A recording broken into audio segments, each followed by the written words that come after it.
Hello everyone, আজকে আমি বানাবো পাকিস্তানের একটা জনপ্রিয় হালুয়া রেসিপি। এটা পাকিস্তানে খুবই জনপ্রিয় খাবার।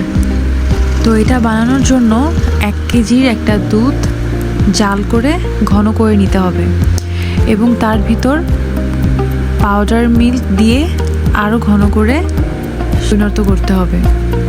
তারপর এক সাইডে একটা ডিম ভালো করে ফেটে মিশিয়ে নিতে হবে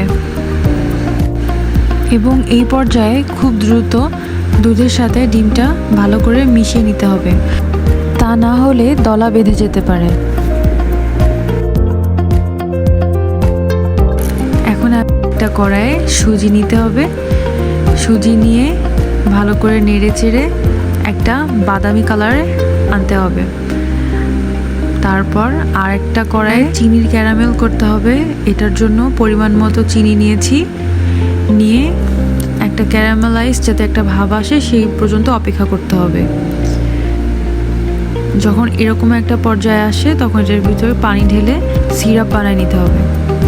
এখন আমি এটার ভিতর এলাচের গুঁড়া দিয়ে দিব এবং ভেজে রাখা সুজিগুলো দিয়ে সাথে যে আমি দুধের একটা মিশ্রণ করে রেখেছিলাম সেটা দিয়ে দেব।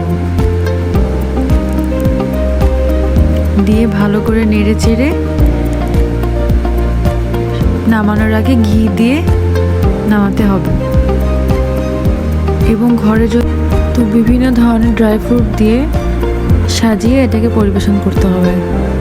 এটা খেতে খুবই মজা হয়েছিল, দেখতে যেমন হয়েছে খেতেও খুবই টেস্টি। আপনারা চাইলে বাসায় এটা ট্রাই করতে পারেন।